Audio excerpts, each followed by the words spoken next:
ঝাল ঝাল শুটকি ভুনা কার কার পছন্দ?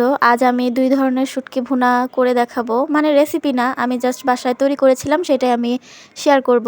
হ্যালো এভরিওয়ান, আসসালামু আলাইকুম।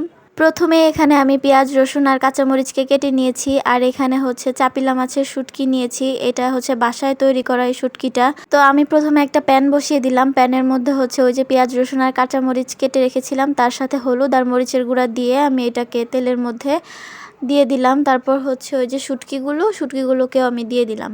আর এই শুটকিগুলো আগে খুব ভালোভাবে কষিয়ে নিতে হবে, পানি ছাড়া তেলের মধ্যেই এভাবে নেড়েচেড়ে ৬ থেকে ৭ মিনিটের মতো আগে এভাবে কষিয়ে নিতে হবে। এই শুটকিগুলোকে বাসায় হচ্ছে মাছ কিনে এনে তারপর হচ্ছে রোদে শুকিয়ে তারপর হচ্ছে শুটকি বানানো হয়েছে। আর নিজের হাতের এইরকম শুটকি খেতে কিন্তু খুবই ভালো লাগে।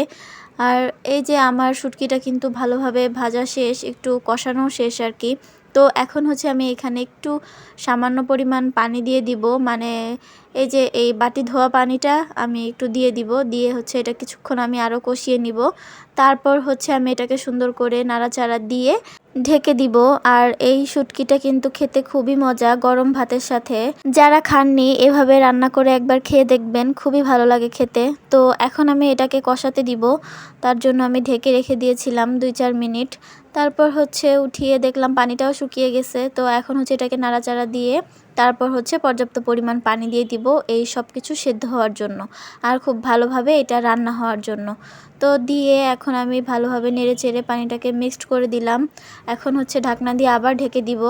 এখন হচ্ছে পানিটা শুকিয়ে যাবে, মানে মাখো মাখো টাইপ একটা হবে, তখন হচ্ছে আমি এই ঢাকনাটা খুলবো। এই যে পানিটা প্রায় শুকিয়ে গিয়েছে, কি সুন্দর যে একটা স্মেল আসছিল কি বলবো। তো আমি এটাকে পানিটা শুকিয়ে নিব, তার জন্য হচ্ছে আমি এটাকে ঢেকে ২-৪ মিনিটের জন্য রেখে দিব।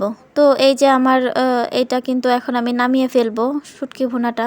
পর আমি আরও একটা প্যান বসিয়ে দিলাম। তো এই প্যানের মধ্যে হচ্ছে এখন আমি শুটকি ভুনা করব, মানে চাপা শুটকির ভুনা করব। তার জন্য হচ্ছে এখানে আমি পেঁয়াজ, রসুন আর হচ্ছে কাঁচামরিচ একসাথে নিয়েছি। আর এটার মধ্যে আমি আগেই হচ্ছে চাপা শুটকিগুলোকে একটু বেটে নিয়েছিলাম। বেটে হচ্ছে এই পেঁয়াজ, রসুন, হলুদ, মরিচের সাথে একসাথে হচ্ছে সবগুলো মেখে তারপর হচ্ছে তেলের মধ্যে আমি এটাকে বাগার দিয়েছি। তো এইভাবে চাপা শুটকিটা ভুনা করলে খুবই ভালো লাগে খেতে। আর বেটে দেওয়ার কারণ হচ্ছে আমি চাপা শুটকির যে ছোট ছোট কাঁটাগুলো থাকে সেগুলো হচ্ছে আমার দাঁতে পড়লে আমার ভালো লাগে না, তার জন্য হচ্ছে আমি এটাকে বেটে সবসময় রান্না করার চেষ্টা করি। তো এই যে চাপা শুটকিটার কালারটা কত সুন্দর এসেছে তাই না?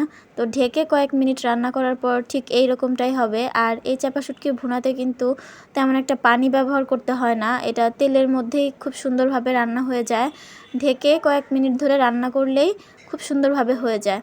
কেউ যদি চাপা শুটকি ভুনাটা এভাবে ট্রাই না করে থাকেন, বাসায় একবার হলেও ট্রাই করবেন। এই যে চাপা শুটকি ভুনাটা কত সুন্দর একটা কালার এসেছে। আজ এই পর্যন্তই, টাটা।